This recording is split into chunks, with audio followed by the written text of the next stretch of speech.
محترم سامعین و ناظرین، میرے اسلامی رشتے کی پردہ نشین ماں اور بہنوں، السلام علیکم ورحمۃ اللہ تعالی وبرکاتہ۔ جیسا ہم سب جانتے ہیں کہ یہ ماہ ربیع النور شریف کا مہینہ ہمارے درمیان ہے۔ یہ ماہ مبارک سرکار دو عالم صلی اللہ تعالی علیہ وآلہ وسلم کی تشریف آوری کا مہینہ ہے۔ سرکار دو عالم صلی اللہ علیہ وآلہ وسلم کو اللہ نے بہت سارے عظمتوں سے نوازا۔ 1,24,000 کم و بیش انبیاء کرام دنیا میں تشریف لائے، سب محب بن کے تشریف لائے۔ محب کہتے ہیں جو محبت کرتا ہے، محبت کرنے والے کو کہتے ہیں۔ جتنے بھی انبیاء کرام حضرت آدم سے لے کر حضرت عیسیٰ تک آئے، سب خدا کے محب بن کے آئے۔ ہمارے آپ کے پیارے پیغمبر آمینہ کے لال جب سیدہ آمینہ کے دہلیز پر تشریف لائے تو محب نہیں، محبوب خدا بن کر آئے۔ ہم تو معیار زمانے سے جدا رکھتے ہیں، ہم تو معیار زمانے سے جدا رکھتے ہیں، ہم تو محبوب بھی محبوب خدا رکھتے ہیں، ہم تو محبوب بھی محبوب خدا رکھتے ہیں۔ عبدالعزیز محدث دہلوی رحمۃ اللہ تعالی علیہ نے ارشاد فرمایا کہ اللہ نے حسن کے 100 حصے ٹکڑے کیے، اللہ نے حسن کے 100 ٹکڑے کیے۔ 100 ٹکڑوں میں سے 99 ٹکڑے ایک طرف ڈال دیا، ایک ٹکڑے کو اس میں سے 2 ٹکڑے کیے۔ 99 ایک طرف اور ایک ٹکڑے میں سے 2 حصے کیے۔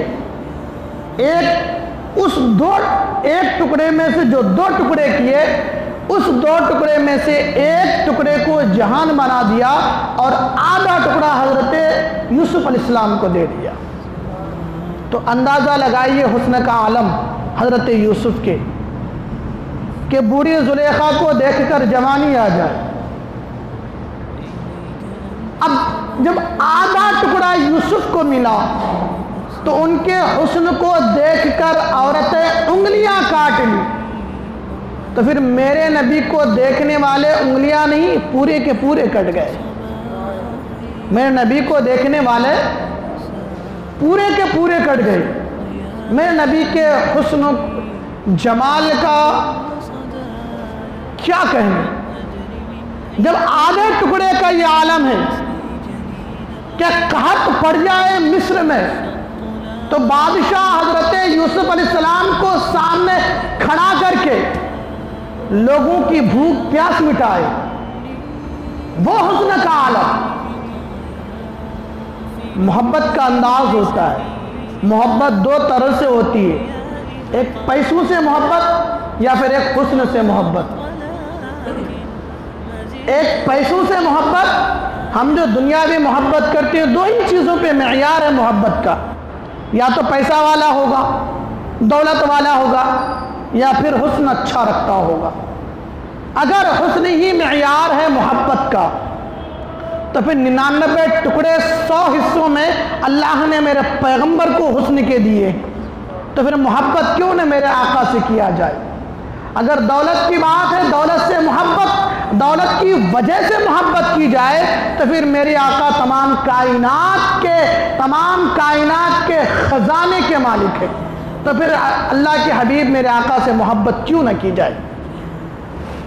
یہ مہینہ ہمارے درمیان چل رہا ہے۔ لوگ کہتے ہیں سرکار دو عالم صلی اللہ علیہ وسلم 1 مہینے میں تشریف لائے، صدیوں پہلے تشریف لائے، تم ہر سال نبی کا میلاد کیوں مناتے ہو؟ تو قرآن کے دامن میں آئیے، قرآن بھی ہر سال نہیں اترتا، قرآن ہر سال نہیں اترتا، ایک ہی سال اترا تھا۔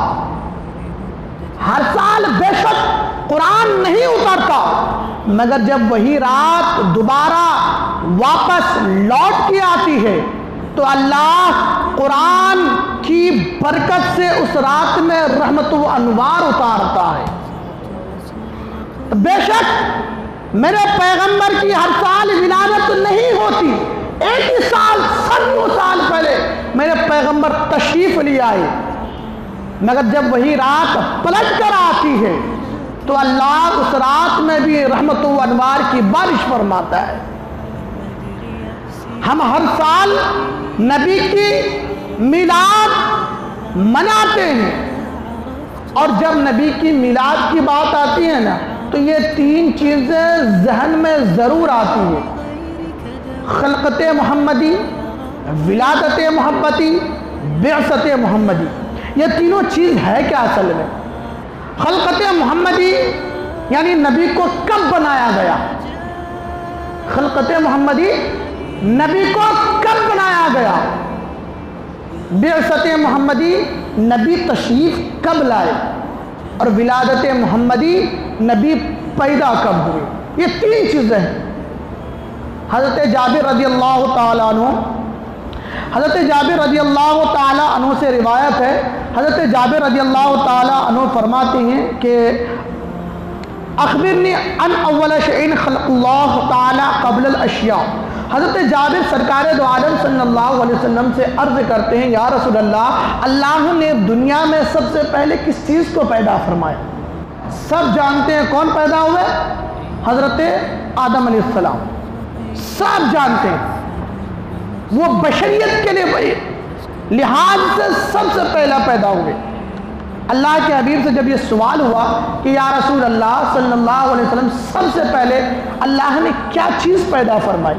تو اللہ کے حبیب فرماتے ہیں، یا جابر ان اللہ تعالی قد خلق قبل الاشیاء نور نبیک من نورہ۔ اے جابر، اللہ تعالیٰ نے سب سے پہلے تیرے نبی کے نور کو اپنے نور سے پیدا فرمایا۔ کیا فرمایا اللہ کے حبیب نے؟ اے جابر، تیرے نبی کے نور کو اللہ نے اپنے من نور ہی، اللہ نے اپنے نور سے پیدا فرمایا۔ مولا، اے اللہ کے حبیب، کب پیدا فرمایا؟ تو اللہ کے حبیب ارشاد فرماتے ہیں، وَلَمْ يَكُنْ فِي ذَلِكَ الْوَقْتِ لَوْحٌ وَلَا قَلَمٌ وَلَا جَنَّةٌ وَلَا نَارٌ وَلَا مَلَكٌ وَلَا سَمَاءٌ وَلَا أَرْضٌ وَلَا شَمْسٌ وَلَا قَمَرٌ وَلَا جِنٌّ وَلَا إِنسٌ۔ فرماتے اللہ کے حبیب، اللہ نے میرے نبی کے نور کو اس وقت پیدا فرمایا جب وقت کا وجود نہ تھا۔ اللہ نے میرے نبی کو، اللہ نے تیرے نبی کے نور کو اس وقت پیدا فرمایا جب آسمان نہیں تھا۔ اللہ نے اس وقت تیرے نبی کو پیدا فرمایا جب زمین نہیں تھی۔ اللہ نے اس وقت تیرے نبی کو پیدا فرمایا جب چاند نہیں تھا۔ اللہ نے اس وقت تیرے نبی کے نور کو پیدا فرمایا جب سورج نہیں تھا، جب ستارے نہیں تھے۔ اللہ نے اس وقت تیرے نبی کے نور کو پیدا فرمایا۔ تو لوگ کہتے ہیں بشر تھے نبی، ہماری طرح تھے۔ جب ہماری طرح ہونا، انسان ہونا، صرف انسان ہونا، تو انسان کے لیے مکان کی ضرورت پڑتی ہے۔ انسان ہوا میں رہ سکتا؟ بولیے، انسان ہوا میں رہ سکتا؟ نہیں رہ سکتا، کیونکہ انسان ہے، جسم ہے، مٹی ہے، تو انسان کو رہنے کے لیے مکان کی ضرورت ہے۔ پھر اللہ کے حبیب، یا رسول اللہ، لوگ تو آپ کو تو بشر کہہ رہے ہیں، تو پھر اس وقت اللہ نے آپ کو بنایا تھا تو پھر آپ کو رکھا کہاں تھا؟ کیونکہ اگر بشر ہو، صرف بشر ہوتے تو بشر کے لیے مکان ضروری ہوتا، رہنے کے لیے مکان، گھر ضروری ہوتا۔ یا رسول اللہ، آپ تو فرما رہے ہیں اللہ نے اس وقت آپ کو بنایا جب زمین بھی نہیں تھی، آسمان بھی نہ تھا، تو اس وقت تھے کہاں؟ اللہ نے اپنے قرب خاص میں میرے نبی کے نور کو پیدا فرما کر اپنے قرب خاص میں رکھا تھا۔ تو اس حدیث مبارک سے پتہ یہ چلا کہ اللہ کے حبیب خلقت کے لحاظ سے سب سے پہلے پیدا فرمائے گئے، سب سے پہلے پیدا فرمائے، اللہ کے حبیب سب سے پہلے پیدا ہوئے۔ اور حضرت آدم علیہ السلام فرماتے ہیں بشریت کے لحاظ سے اے محمد تو میرا بیٹا ہے، مگر خلقت کے اعتبار سے میں تیرا بیٹا ہوں، کیونکہ تیری وجہ سے اللہ نے مجھے نبوت عطا فرمائی، اللہ نے تیری وجہ سے مجھے دنیا میں بھیجا ہے۔ اور حدیث قدسی ہے، اس کا مفہوم یہ ہے کہ فرماتا ہے اللہ کہ اے محمد تجھے پیدا کرنا میرا مقصد نہ ہوتا نا تو میں کائنات کو پیدا نہیں فرماتا، میں نے کائنات کو پیدا کیا ہی ہے تیرے صدقے میں، کائنات کو وجود بخشا ہے تیرے وسیلے سے، کائنات کو قطم عدم سے معرض وجود میں لایا تیری وجہ سے۔ اور آگے اللہ ارشاد فرماتا ہے لولا کلمہ اظہرت ربوبیہ، اے محبوب اگر میرا خیال، اگر میرا مقصد تجھے بنانا نہ ہوتا تو میں اپنی ربوبیت کو بھی ظاہر نہیں فرماتا کہ میں رب ہوں، میں نے اپنے رب ہونے کو ظاہر فرمایا تیرے وسیلے سے، میں نے اپنا رب ہونا ظاہر فرمایا تیرے صدقے میں۔ یہ اس حدیث پاک میں سے ظاہر ہو گیا اللہ کے حبیب سب سے پہلے پیدا فرمائے گئے۔ اور ولادت اور بعثت کے حساب سے اللہ کے حبیب فرماتے ہیں میں نبوت کے اعتبار سے سب سے پہلے ہوں اور بعثت کے حساب سے سب سے آخر میں آیا ہوں، یعنی اللہ نے مجھے تمام نبیوں کے بعد بھیجا، تمام کا سردار بنا کر۔ معلم پیچھے رہتے گئے، متعلم آگے رہتا ہے۔ اللہ نے اپنے 1,24,000 کم و بیش انبیاء کرام کو بھیجا نبوت دے کر میرے نبی کے صدقے میں، اور اللہ نے میرے پیغمبر کو آخری یعنی سب سے آخر میں بھیجا، اور تمام حضرت آدم کی صفت لے کر، حضرت نوح کی صفت لے کر، حضرت موسیٰ کی صفت لے کر، حضرت عیسیٰ کی صفت لے کر تمام نبی کی نبوت کو جمع کیا اور سینہ مصطفیٰ میں دفن کر دیا، اور فرمایا وخاتم النبیین، اس کے بعد کوئی دوسرا نبی پیدا نہیں ہوگا۔ تمام نبی کی نبوت کو جمع کیا اللہ نے، پہلے بھیج دیا 1,24,000 حضرت آدم سے حضرت عیسیٰ تک تمام انبیاء کو بھیجا، بھیجنے کے بعد میرے آخری پیغمبر کو بھیجا اور فرما دیا کہ یہاں پہ تالا مہر لگا دیا، اب اس کے بعد کوئی نبی نہیں آنے والا۔ بات ہو رہی تھی حسن و جمال کی، وقت بھی کم ہے، بات ہو رہی تھی حسن و جمال کی، میرے نبی کا حسن کیسا تھا؟ جو میں نے جس آیت کریمہ کی تلاوت کا شرف حاصل کیا ہے سورہ ضحیٰ کی آیت ہے وَالضُّحَىٰ وَاللَّيْلِ إِذَا سَجَىٰ۔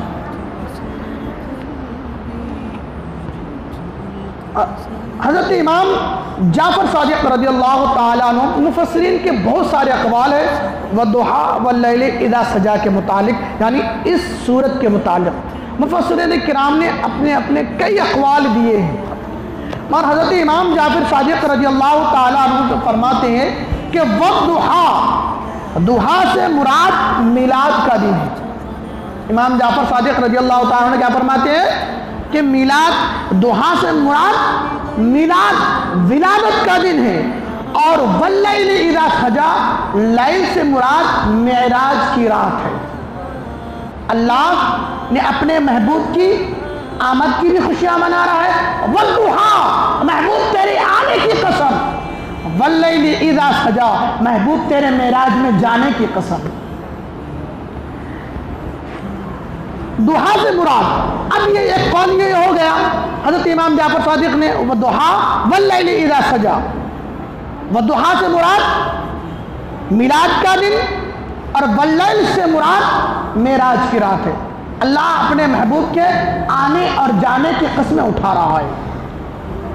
اور دوسرا قول یہ ہے کہ ضحیٰ سے مراد نبی کا نور علم ہے، اللہ نے میرے نبی کو جو علم عطا فرمایا وہ علم ہے، ضحیٰ سے مراد میرے نبی کا علم ہے۔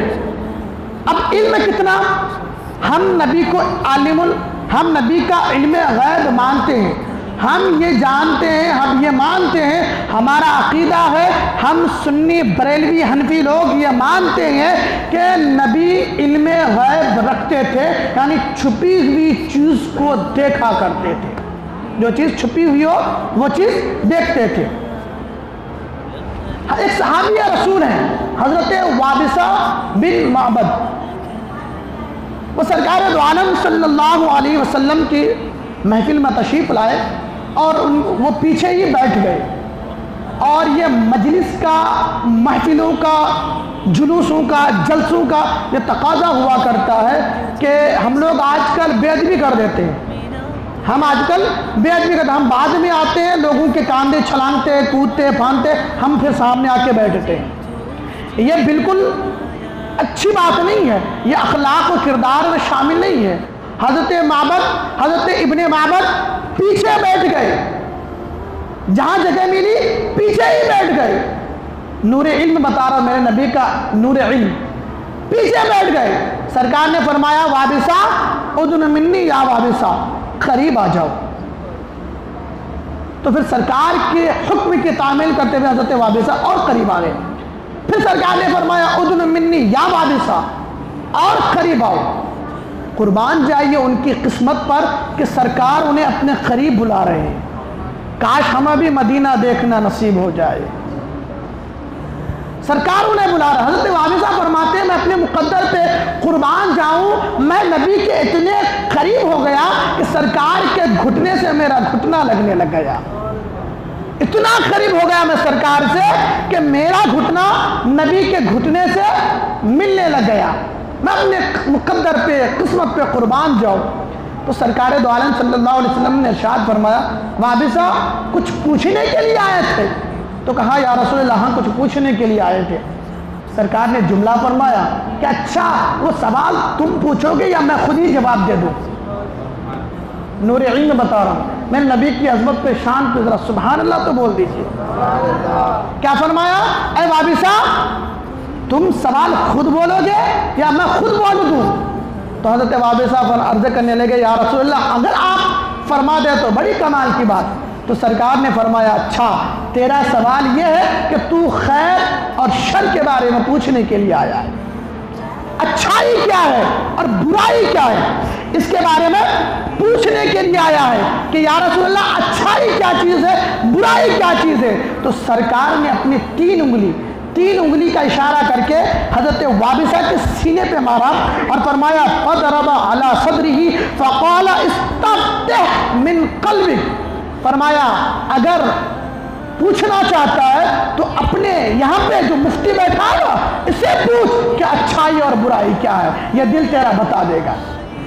تو یہ نور علم ہے میرے سرکار کا۔ جو لوگ کہتے ہیں میرے نبی کو پیٹھ پیچھے کی خبر نہیں، تو اللہ کے حبیب تو ان کے دلوں کے راز کو جانتے ہیں۔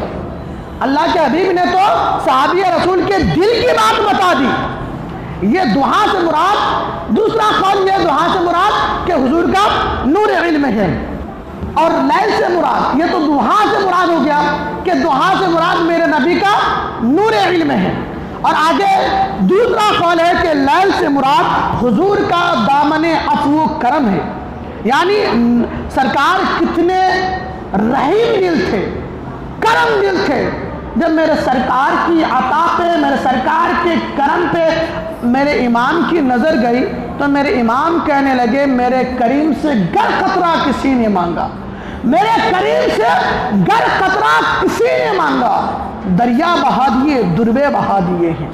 اور اللہ کیا جہنم اب بھی نصر ہوگا، اللہ کیا جہنم اب بھی نصر ہوگا کہ رو رو کے مصطفیٰ نے دریا بہا دیے ہیں، رو رو کے مصطفیٰ نے دریا بہا دیے ہیں۔ اور تین انگلی سے اشارہ فرمایا اور کہ یہ استفتح من قلبک، یہ مفتی جو تیرے دل میں بیٹھا اس سے پوچھ خیر کیا ہے شر کیا ہے۔ لیل سے مراد حضور کا نور علم ہے، اور دعا سے مراد حضور کا نور علم ہے، اور لیل سے مراد حضور کا دامن عفو و کرم ہے۔ اللہ کے حبیب خود ارشاد فرماتے ہیں کہ شفاعتی لأہل الکبائر من امتی، میں قیامت کے دن اپنی امتوں کے بڑے بڑے گنہگاروں کو بخشواؤں گا، چھوٹے موٹے گنہگار نہیں، کیونکہ کریم میرا آقا جو اتنا بڑا کریم ہے کہ وہ چھوٹے موٹے گنہگاروں کو تو خواجہ غریب نواز ہی بخشوا لیں گے، بندہ نواز ہی بخشوا لیں گے، غوث اعظم دستگیر ہی بخشوا لیں گے، میرے امام اعلیٰ حضرت ہی بخشوا لیں گے چھوٹے موٹے گنہگاروں کو۔ میرے نبی تو بڑے بڑے گنہگاروں کو بخشوانے کے لیے آئے، فرماتے ہیں شفاعتی لأہل الکبائر من امتی، میں اپنے امتوں کے بڑے بڑے گنہگاروں کو بخشواؤں گا، میں اپنے امتوں کے بڑے بڑے گناہوں کو بخشواؤں گا۔ یہاں پہ میرے امام کی پھر یاد آ جاتی ہے، میرے امام فرماتے ہیں کہ جب میرے آقا میدان قیامت میں اپنے امتوں کے گناہوں کو بخشوائیں گے انداز کیا ہوگا؟ فرماتے ہیں کہ پیش حق مزدائے شفاعت کہاں سناتے جائیں گے، آپ روتے جائیں گے ہم کو ہنساتے جائیں گے، آپ روتے جائیں گے ہم کو ہنساتے جائیں گے، اور وسعتیں دی ہے خدا نے دامن محبوب کو، وسعتیں دی ہے خدا نے دامن محبوب کو کہ جرم کھلتے جائیں گے اور آپ چھپاتے جائیں گے، جرم کھلتے جائیں گے آپ چھپاتے جائیں گے۔ لوگ کہتے ہیں میرے نبی کو میرے وکیل ہیں، وہ لوگ کہتے ہیں، مگر میرا معیار یہ نہیں ہے کہ نبی کو وکیل کہا جائے۔ نبی وکیل ایڈوکیٹ کے معنی میں آتے ہیں، ایڈوکیٹ کا، وکیل کا، وکالت کا مقصد یہ ہوتا ہے کہ وہ اپنے جو موکل ہے اس کو بے گناہ ثابت کرے۔ ہر انسان، ہر وکیل یہ چاہتا ہے کہ جو میرا موکل ہے نا وہ بے گناہ ثابت ہو، عدالت میں جج کے سامنے وہ اپنے موکل کی بے گناہی ثابت کرتا ہے۔ اگر گناہ ثابت ہو گیا تو پھر مجرم جیل ہوا کھانی پڑے گی۔ وکیل میرے نبی وکالت نہیں کرنے والے، میرے نبی شفاعت کرنے والے۔ میرے نبی وکیل کو اپنے موکل کی بے گناہی بتائے گا، بے گناہی ثابت کرے گا۔ میرے آقا اپنے گنہگاروں کے بارے میں رب کے دربار میں فرمائیں گے میرا امتی گنہگار ضرور ہے، میرے امتوں کو بخش لیا جائے۔ وکیل یہ نہیں کہہ سکتا کہ میرا موکل گنہگار ہے اسے بخش دو، نہیں کہہ سکتا وکیل، اپنے بے گناہی ثابت کرنے پڑے گی۔ میرے آقا وکالت نہیں کرنے والے، میرے آقا شفاعت کرنے والے ہیں، میرے آقا شفاعت کرنے والے ہیں۔ یہ دو اقوال ہو گئے، 5 منٹ کا وقت ہے، یہ دو اقوال ہو گئے۔ اور تیسرا اقوال یہ ہے کہ ضحیٰ سے مراد حضور کی احوال ظاہریہ ہے۔ احوال ظاہریہ سے مطلب جو نبی کے کمالات ہے جو انسان دیکھا ہے۔ نبی کے کمالات کیا دیکھا لوگوں نے کہ نبی نے انگلی اٹھائی چاند 2 ٹکڑے ہوئے قربان ہو گیا، نبی نے انگلی اٹھائی ڈوبا ہوا سورج واپس پلٹ آیا۔ یہ نبی کے احوال ظاہریہ ہے، یہ اس سے لوگ دیکھے ہیں، لوگوں نے اس کو ملاحظہ فرمایا ہے، لوگوں نے اس کو دیکھا ہے کہ نبی انگلی اٹھائے چاند ہلنے لگا۔ اسی لیے تو میرے امام دیکھ کر ارشاد فرمانے لگے کہ چاند جھک جاتا جدھر انگلی اٹھاتے مہد میں، کیا ہی چلتا تھا اشاروں پر کھلونا نور کا، کیا ہی چلتا تھا اشاروں پر کھلونا نور کا۔ قطرے کو سمندر، ذرے کو ستارہ کرتے ہیں، قطرے کو سمندر، ذرے کو ستارہ کرتے ہیں، کونین کو خم آ جاتا ہے جب وہ زلف سنوارا کرتے ہیں۔ ضحیٰ سے مراد یہ تیسرا قول، 2 قول میں نے بیان کر دیے، مفسرین کا یہ تیسرا قول ہے کہ ضحیٰ سے مراد حضور کی احوال ظاہریہ ہے، جو لوگوں نے دیکھا چاند 2 ٹکڑے ہوئے، جو لوگوں نے دیکھا کہ ڈوبا ہوا سورج پلٹ آیا۔ لوگ کہتے ہیں کہ نبی کے بہت سارے مسائل ہیں، ہر وقت بیان بہت مشکل ہوتا ہے، وقت کی قلت بھی ہوتی ہے اور دامن وقت میں اتنی وسعت بھی نہیں کہ کھل کر بیان کیا جائے، 35-40 منٹ کا وقت رہتا ہے۔ جلدی آیا کیجئے مسجد، انشاءاللہ عز و جل کچھ سننے اور سنانے کا موقع بھی ملائے گا۔ آخری وقت چل رہا ہے، ابھی تک مسجد بھری بھی نہیں ہے۔ اگر جلدی آنے کی کوشش کریں گے بیان بھی جلدی ہوگا، ختم بھی جلدی ہوگا۔ تو جتنا جلدی آنے کی کوشش کریں گے کہ ہم یہ چاہتے ہیں کہ ہمیں تو اتنا وقت نہیں ملتا کہ ہم ہر روز جا کر علماء کی صحبت میں علماء کی صحبت اختیار کر کے ہم کو سیکھنے کی سعادت حاصل کریں. ہر روز یہ میسر نہیں آتا. ایک جمعہ کا وقت ہوتا ہے, کم سے کم اس دن جلدی آیا کیجئے تاکہ کچھ سننے سنانے کا موقع مل جائے. آخری بات, لوگ کہتے ہیں میرے نبی کے چاہنے سے کچھ نہیں ہوتا.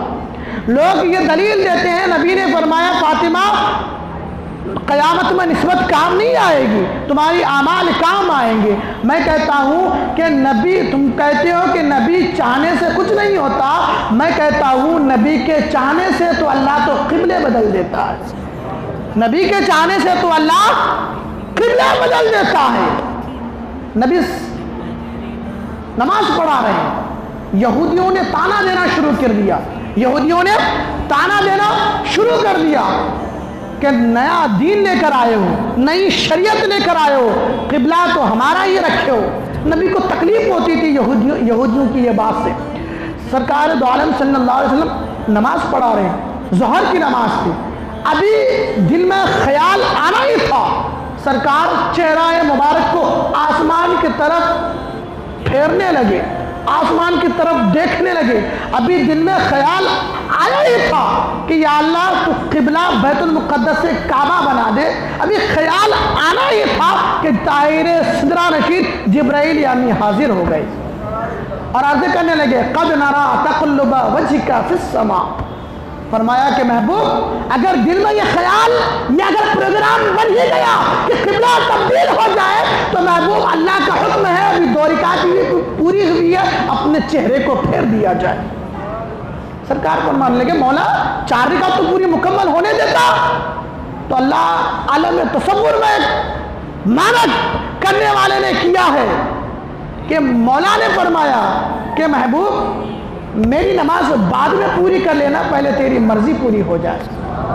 اسی لیے تو میرے امام یاد آتے ہیں کہ خدا کی, میرے امام نے فرمایا کہ خدا کی رضا چاہتے ہیں دو عالم. خدا کی رضا تمام انبیاء کرام چاہے, حضرت آدم سے حضرت عیسیٰ تک, مگر میرے نبی کے بارے میں فرماتے ہیں, امام نے شعر میں بتایا ہے کہ خدا کی رضا چاہتے ہیں دو عالم, خدا چاہتا ہے رضا محمد صلی اللہ علیہ وسلم. میرے نبی اگر چاہ لے تو 2 رکعت میں یہ قبلہ تبدیل ہو جائے. اب تم کہاں جاتے ہو, تمہیں یہ روایت کیوں نہیں ملتی, یہ عشق کا تقاضا تمہیں نصیب کیوں نہیں ہوتا؟ تم کہتے پھرتے ہو نبی کے چاہنے سے کچھ نہیں ہوتا. نبی کے چاہنے ہی سے تو اللہ نے میرے نبی کو بنایا ہے. حضرت ابو ہریرہ رضی اللہ تعالیٰ عنہ فرماتے ہیں کہ اللہ نے میرے نبی کے حسن و جمال کو اتنا حسن دیا میرے نبی کو اللہ نے, کہ حضرت ابو ہریرہ فرماتے ہیں کہ میں نے آج تک محبوب جیسا چاند نہیں دیکھا. پھر آگے فرمایا کہ چاند دیکھتا بھی کیسے, نبی کے جیسا بعد میں آخر میں پہلے کبھی نہیں دیکھا. سامنے حضرت حسان بیٹھے تھے, وہ عرض کرنے لگے وَأَحْسَنُ مِنْ قَلَمْ تَرَقَّتْ عَيْنِي, یا رسول اللہ میں نے آپ جیسا حسن کبھی دیکھا ہی نہیں. اور فرمایا وَأَجْمَلُ مِنْ قَلَمْ تَلِدِ النِّسَاءُ, اور دیکھتا بھی کیسے جب آپ جیسا جمال والا کوئی عورت پیدا ہی نہیں کیا ہے. فرمایا کَأَنَّكَ قَدْ خُلِقْتَ كَمَا تَشَاءُ, محبوب آپ جیسا چاہتے تھے اللہ نے آپ کو ویسا بنایا. ہم چاہیں تو ہمارا صورت بنا نہیں, ہمارے چاہنے سے تو ہماری بیوی گھر میں بات نہیں مانتی, ہمارے چاہنے سے ہمارے مرضی کے مطابق میرے بچے کام نہیں کرتے, میرا بھائی میرے باپ کے کہنے سے بیٹا کام نہیں کرتا. اللہ کہ حضرت حسان فرماتے ہیں کَأَنَّكَ قَدْ خُلِقْتَ كَمَا تَشَاءُ, ایسا لگ رہا ہے محبوب آپ سے اللہ نے پوچھ کر آپ کا چہرہ بنایا, اتنا خوبصورت بنایا. کَأَنَّكَ قَدْ خُلِقْتَ كَمَا تَشَاءُ, اور جیسا آپ چاہتے تھے اللہ نے آپ کو ویسا ہی اس نے بنایا. نبی کے حسن کا عالم اتنا ہے کہ اگر نبی کے حسن پہ بات کی جائے تو گھنٹے کم پڑ جائیں گے. اللہ سبحانہ و تعالیٰ کہ پیارے پیغمبر کو دیکھ کر میرے امام نے فرمایا کہ تیری نسل پاک میں ہے بچہ نور کا, تیری نسل پاک میں ہے بچہ بچہ نور کا، تو ہے عین نور، تیرا سب گھرانہ نور کا۔ اللہ سبحانہ وتعالیٰ کی بارگاہ میں دعا کرتے ہیں، اللہ سبحانہ وتعالیٰ ہم سبوں کو سرکار دو عالم صلی اللہ تعالیٰ علیہ وسلم کا فیضان ہم سبوں پر جاری و ساری عطا فرمائے، ہم سبوں کو سچا پکا عاشق رسول بنائے۔ بیان میں اگر کسی طریقے سے سبقت لسانی کی وجہ سے غلطیاں، اغلاط، کوتاہی ہوئی، میرے پاک پروردگار ان کو معاف فرما، اور ہم توبہ کرتے ہیں، استغفر اللہ ربی من کل ذنب واذنبتہ واتوب الیہ۔ صلوا علی الحبیب صلی اللہ تعالیٰ علی محمد صلی اللہ علیہ وسلم۔